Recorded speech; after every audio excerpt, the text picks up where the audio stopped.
전남 브리핑입니다. 전라남도가 104회 전국체전 개폐회식 입장권을 무료로 배부합니다. 전남에서 열리는 전국체전은 전국 17개 시도선수단과 18개국 해외 동포 선수단 등 4만여 명이 참가할 예정인데요. 개회식은 다음 달 13일 오후 5시 20분부터 목포 종합경기장에서 펼쳐지며 폐회식은 다음 달 19일 오후 5시 30분부터 선수단 성적 발표와 종합시상, 축하 공연이 진행될 예정입니다. 입장권은 시군청 민원실에서 1인당 2매까지 선착순으로 지급합니다. 2023 전남 국제 수목 비엔날레가 관람객 20만 명을 돌파했습니다. 전남 국제 수목 비엔날레 사무국은 이달 1일부터 26일까지 누적 관람객이 20만 명을 넘어섰다고 밝혔는데요. 관람객들은 입장권 하나로 유료 전시관과 이건희 컬렉션이 열리는 전남 도립미술관 등 타 전시를 모두 관람할 수 있습니다. 또 다음 달 말까지 순천만 국제정원 박람회 등 주요 관광지, 숙박시설, 음식점 등 97곳에서 입장권을 제시하면 연계 할인을 받을 수 있습니다. 산업정책연구원에서 주관하고 있는 대한민국 CEO 명예의 전당 시상식에서 박우량 신안군수가 공공부문 수상자로 선정됐습니다. 박 군수는 지난 26일 서울 엘타워에서 열린 시상식에서 버스 완전 공영제와 청년 어선 임대 사업 등 그동안 지방자치단체가 시도하지 않았던 새로운 정책을 추진해 효과로 입증했다는 공로를 인정받았는데요. 또 전국에서 처음으로 시도한 신재생에너지 개발 이익 공유제도 민간 발전 사업자의 개발 이익금을 지역 주민과 분배하는 이른바 햇빛 연금 제도로 정착하면서 선도적인 정책으로 평가받았습니다.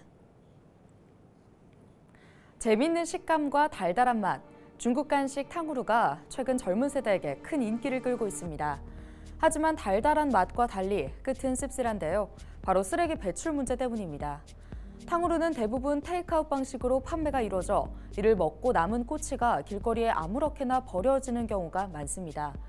특히 길바닥, 전봇대 앞, 재활용 쓰레기 봉투 등 거리 곳곳에서 탕후루 꼬치와 종이컵이 무분별하게 버려져 있는 모습이 쉽게 보이는데요. 이렇게 남은 꼬치와 종이컵 쓰레기에 무단 투기가 잇따르자 환경미화원들은 바닥이 끈적해지고 벌레가 꼬이면서 업무가 배가 됐다고 토로하기도 했습니다. 탕후루 가게 업주들도 상황을 인식하고 자체적으로 쓰레기는 매장에 버려달라는 캠페인 안내문을 매장 입구에 붙여놓기도 했지만 역부족입니다. 손님이 이동하면서 무단으로 버리는 쓰레기까지 관리할 수는 없기 때문인데요. 전문가들은 단순히 양심에 맡기는 걸로는 부족하다, 과태료를 올리는 등 단속 실효성을 높여야 한다고 조언했습니다. 새로운 유행이 생기는 건 좋지만 남들에게 피해가 가지 않도록 뒷정리도 잊지 않는 성숙한 시민의식이 절실한 상황입니다.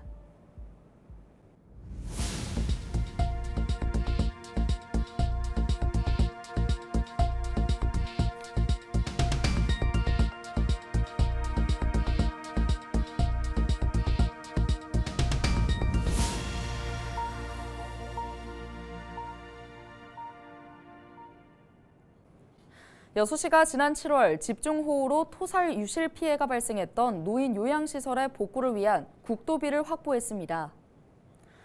여수시는 확보한 국도비 5억 6천만 원을 포함한 총 사업비 7억 5천여만 원을 투입해 내년 상반기 산사태 발생 구역에 옹벽을 설치하고 건물 외부 피난로를 조성할 방침인데요. 앞서 여수시는 피해 시설의 정상화와 입소자 안전을 위해 재난안전기금을 투입해 긴급 복구 작업을 실시하고 기존 옹벽 보강 작업을 실시한 바 있습니다. 강진군이 최근 3회 추가 경정 예산을 통해 한우산업 분야 사업비 11억 원을 추가로 확보했습니다. 이번 추경에 반영된 주요 사업으로는 전문단지 퇴액비 지원, 조사료 생산용 기계 장비 지원, 사료 구매 자금 이자 지원 등이 있는데요.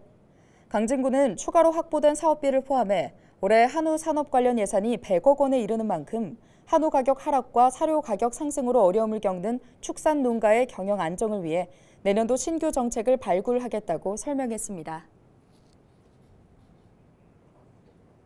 지금까지 전남 브리핑이었습니다.